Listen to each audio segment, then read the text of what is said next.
सौरमंडल ने पृथ्वी हम लोगों ने पढ़ना शुरू किया था, जिसका मैंने अच्छे से समराइज़ कर दिया है और पढ़ाया समझाया अच्छे से है, पर प्रश्न अभ्यास मैंने नहीं कराया था। अब प्रश्न अभ्यास दूसरे वीडियो में बना रहा हूँ, जो कि ये है। अब पहला क्वेश्चन है इसमें, ग्रह और तारे में क्या अंतर है। इधर ग्रह के बारे में जानेंगे, इधर तारे के बारे में जानेंगे। बस दो पॉइंट जानेंगे, संक्षेप में उत्तर देना है। संक्षेप यानी छोटे में।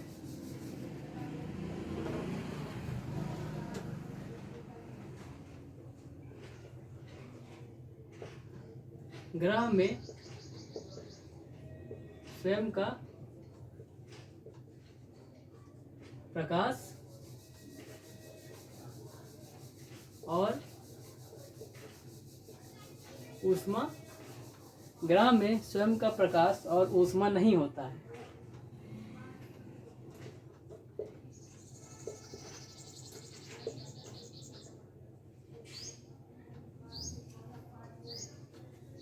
इसमें हम दोनों में अंतर जानना है, ग्रह और तारे में क्या अंतर है। पहला है, ग्रह में स्वयं का प्रकाश और ऊष्मा नहीं होता है। तारे में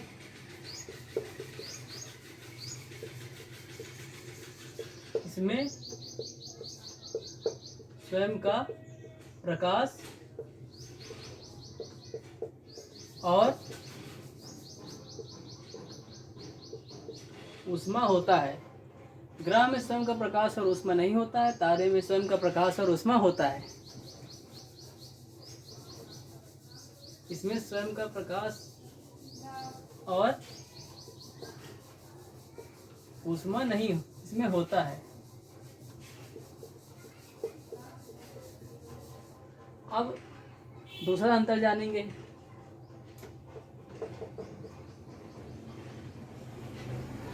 यह तारों के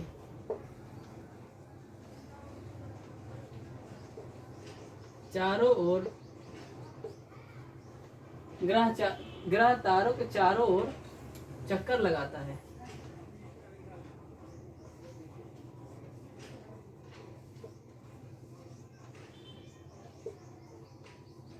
ग्रह में स्वयं का प्रकाश और ऊष्मा नहीं होता है, ग्रह तारों के चारों ओर चक्कर लगाता है। तारा मतलब सूर्य। सब तारा का उदाहरण सूर्य हमने दिया था पिछली वीडियो में, जब हमने सौरमंडल में पृथ्वी पढ़ाया था, तो अच्छे से बताया इनके बारे में, आप जाके देख सकते हैं। बस यहाँ पे प्रश्न अभ्यास में करा रहा हूँ। दूसरा अंतर है, तारों के चारों ओर चक्कर लगाता है दीर्घ वृत्ताकार पथ पर, और ये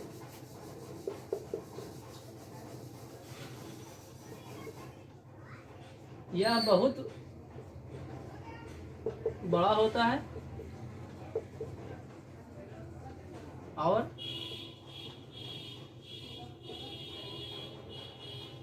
गर्म गैसों से बना होता है।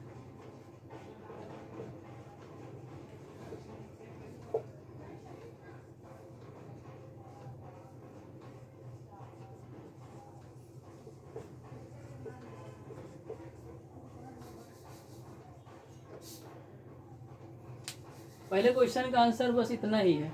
ये क्वेश्चन है, ये इसका आंसर है। इसको ऐसे ही लिखिएगा, पैराग्राफ में मत लिखिएगा।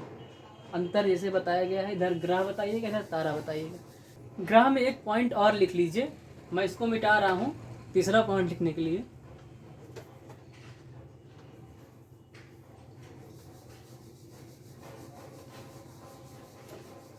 ये तीसरा पॉइंट लिखाने जा रहा हूँ। यह तारों के प्रकाश से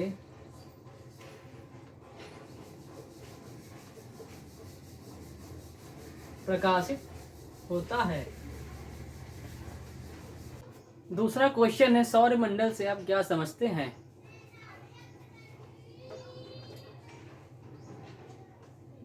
सूर्य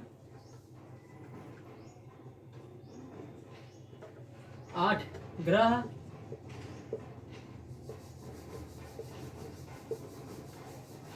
सूर्य 8 ग्रह उपग्रह तथा अन्य खगोलीय पिंड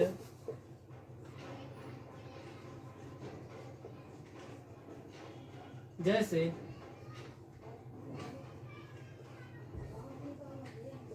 क्षुद्र ग्रह,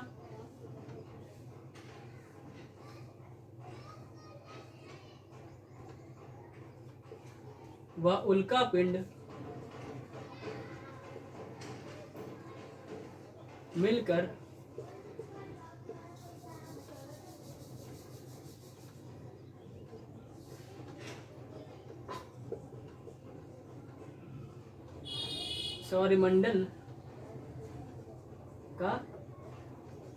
सौरमंडल का निर्माण करते हैं।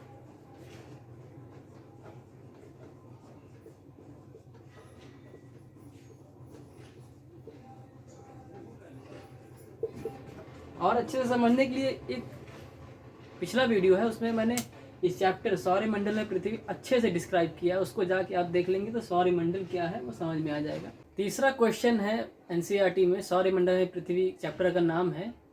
तीसरा क्वेश्चन है सूर्य से उनकी दूरी के अनुसार सभी ग्रहों के नाम लिखिए। अब इसको मैं डायग्राम के माध्यम से समझाऊंगा। मैं तो ऐसे भी लिख सकता हूँ कि पहले बुध आता है, पर मैं नहीं ऐसे करूँगा, मैं डायग्राम के माध्यम से समझाऊंगा ताकि आपको अच्छे से समझ में आए। सूर्य से दूरी के अनुसार सभी ग्रहों के नाम बताइए। ये सूर्य है,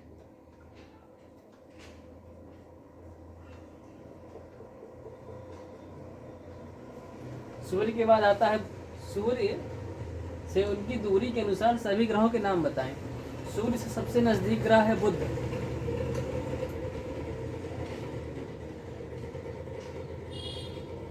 बुध के बाद आता है शुक्र,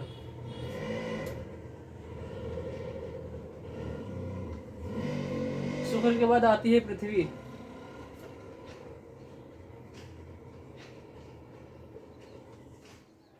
पृथ्वी के बाद आता है मंगल,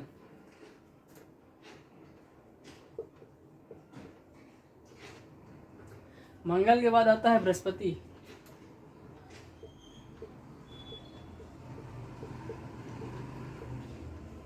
बृहस्पति के बाद आता है शनि, शनि के बाद अरुण, लास्ट में वरुण।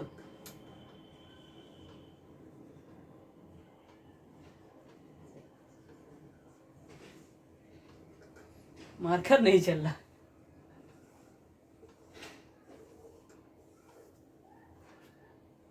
सबसे पहले आता है बुध, फिर शुक्र, पृथ्वी, मंगल, बृहस्पति, शनि, अरुण, वरुण।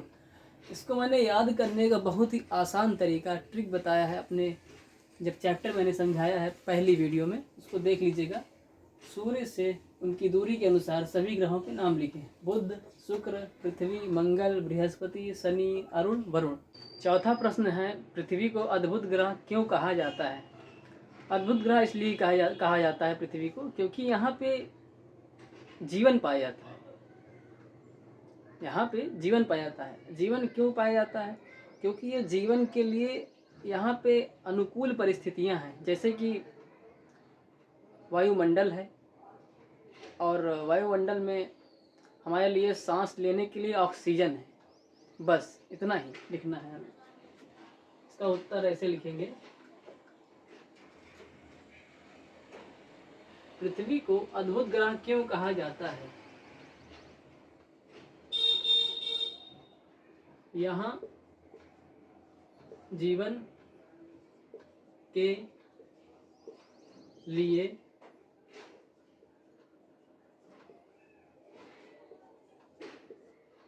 अनुकूल परिस्थितियां हैं।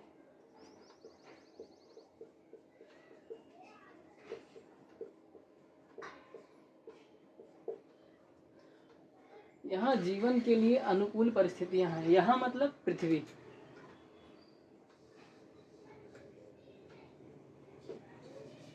यहाँ जीवन के लिए अनुकूल परिस्थितियां हैं और यहाँ पे जीवनदायी गैसें पाई जाती हैं। जीवनदायी गैसें मतलब सांस लेने के लिए गैस, ऑक्सीजन।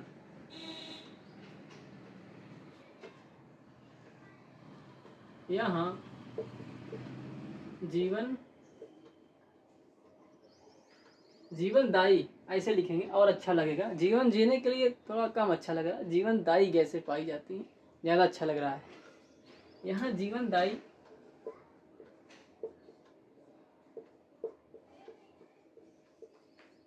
गैसें उपस्थित हैं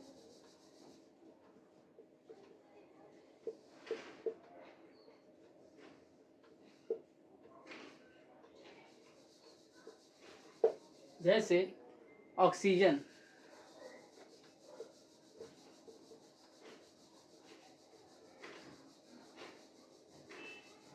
ऑक्सीजन को O2 लिखते हैं। बस इसमें इतना ही लिखना है, इसको नोट कर लीजिएगा।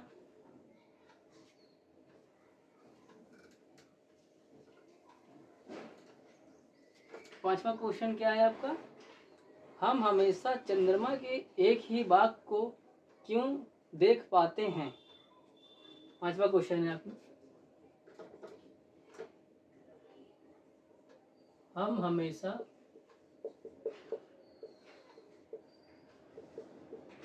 चंद्रमा के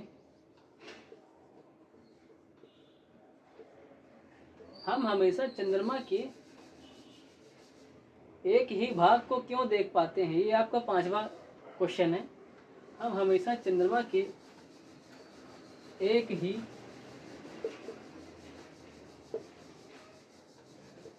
भाग को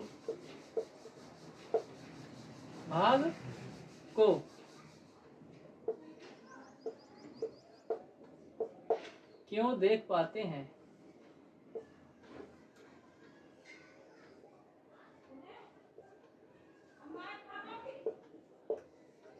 कुछ लोग को तो ये क्वेश्चन ही नहीं समझ में आया होगा। हम हमेशा चंद्रमा के एक ही भाग को क्यों देख पाते हैं? अब इसको डायग्राम के माध्यम से समझेंगे।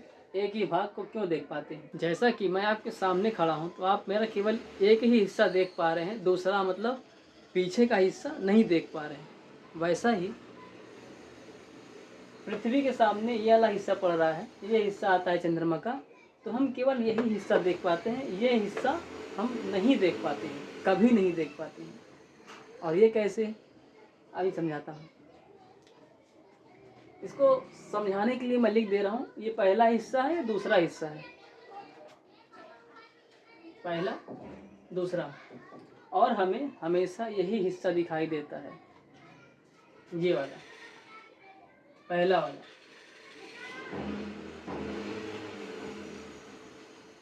हमें हमेशा एक ही हिस्सा दिखाई देता है, मतलब पहला वाला। अब कैसे, इसको मैं समझाता हूँ। जैसा कि मैंने चैप्टर में बताया था कि चंद्रमा का परिक्रमण काल और घूर्णन काल लगभग बराबर है।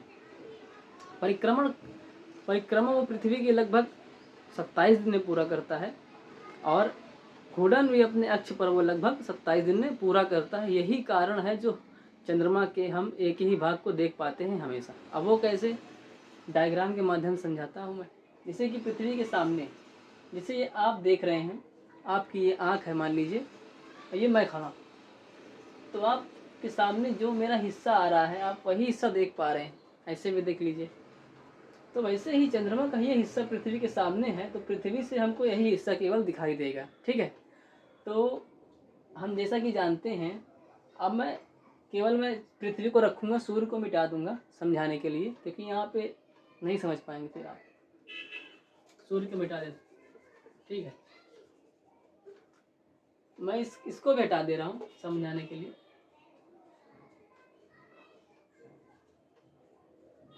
अब देखिए, जब चंद्रमा परिक्रमा करते करते चंद्रमा पश्चिम से पूर्व दिशा में पृथ्वी का परिक्रमा करता है और पश्चिम से पूर्व अपने अक्ष पर घूर्णन करता है, ठीक है।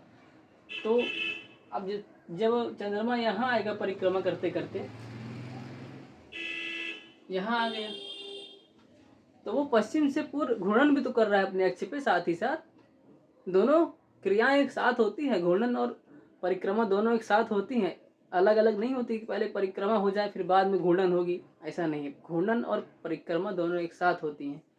तो जब घूर्णन करते करते चंद्रमा यहाँ इस सीध में आ जाता है पृथ्वी के, तो देखिए ये ऐसे घूम रहा है, ठीक है, ऐसे ऐसे घूमता है चंद्रमा, ऐसे ऐसे घूम रहा है, ऐसे, ठीक है। जब ये घूम के ये हिस्सा ऐसे आया तो यहाँ पे एक हिस्सा है, पहला हिस्सा, दूसरा यहाँ पे है। हम किस हिस्से को देख पाते हैं? पहला हिस्सा, ठीक है, लिख दिया हमने, बना दिया, ठीक है। जब ये परिक्रमा करते करते यहाँ आ जाएगा,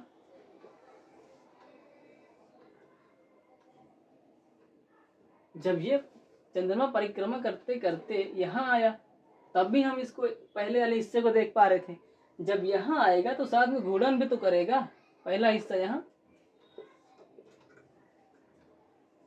दूसरा हिस्सा यहाँ। हमें कौन सा हिस्सा दिखाई दे रहा था यहाँ पे? यहाँ पे हमें पहला हिस्सा दिखाई दे रहा था। जब घूर्णन करके यहाँ परिक्रमा घूर्णन करके यहाँ आया, तब भी हमें पहला हिस्सा दिखाई दिया।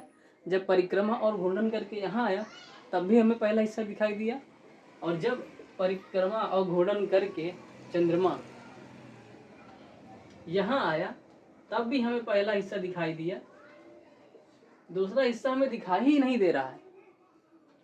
और जब फिर ये 27 दिन में लगभग अपना परिक्रमा और घूर्णन पूरा कर लेगा एक ही साथ, तो फिर इसी स्थिति में आ जाएगा, फिर पहला यहाँ पे, और जब फिर घूमेगा फिर पहला यहाँ पे, जब फिर यहाँ पे आएगा फिर पहला यहाँ पे, जब फिर इस स्थिति में आएगा तो पहला यहाँ पे, जब फिर आ जाएगा तो पहला यहाँ पे। यही कारण है जो हमें चंद्रमा का एक ही भाग हमेशा दिखाई देता है। इसका कारण हम आंसर क्या लिखेंगे? डायग्राम तो आपको समझाने के लिए था, और जो इसमें डिस्क्राइब करना है, आंसर लिखना है, तो इसमें लिखेंगे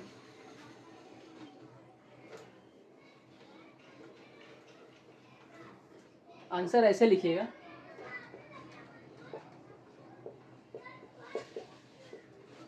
क्योंकि चंद्रमा का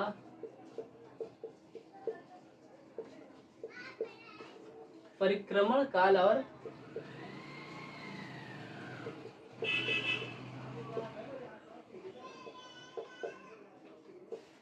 घूर्णन काल समान होता है।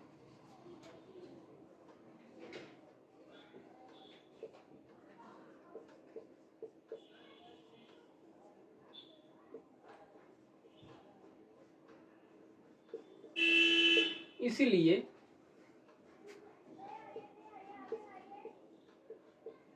हम चंद्रमा के एक ही भाग को देख पाते हैं।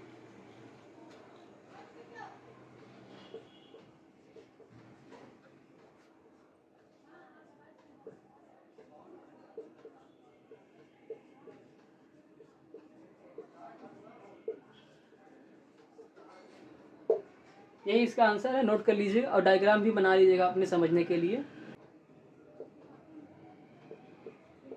लाखों आकाश गंगा के समूह को, यही इतना ही इसका आंसर लिखना है।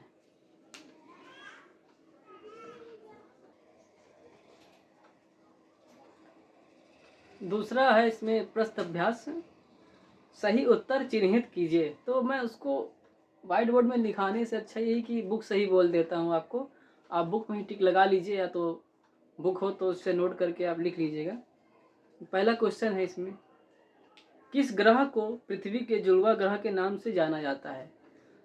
इसमें ऑप्शन है, पहला बृहस्पति, दूसरा शनि, तीसरा शुक्र। तो इसका आंसर है शुक्र। क्यों? दूसरा इसमें सूर्य से तीसरा सबसे नज़दीक ग्रह कौन सा है? तो पृथ्वी है। इसका आंसर पृथ्वी।